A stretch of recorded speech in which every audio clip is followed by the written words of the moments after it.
বাড়িতে সালাম দিয়ে প্রবেশ করবেন, আল্লাহ নিজ জিম্মায় আপনাকে জান্নাতে প্রবেশ করাবেন।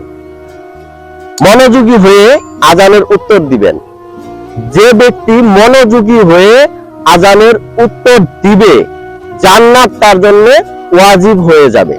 নিজে সঠিক হওয়া সত্ত্বেও ঝগড়া পরিহার করবেন। রাসূল সাল্লাল্লাহু আলাইহি সাল্লাম জান্নাতে আপনার জন্য একটা ঘরের জিম্মাদার হবেন। আল্লাহর সন্তুষ্টির জন্য লা ইলাহা ইল্লাল্লাহ পড়লে তার জন্য জাহান্নাম হারাম হবে।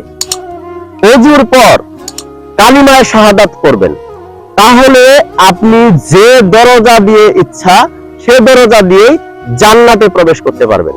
প্রতিদিন সূরা ইখলাস পাঠ করবেন। যে ব্যক্তি সূরা ইখলাস পাঠ করবে তার জন্য জান্নাত সুনিশ্চিত। সুবহানাল্লাহ।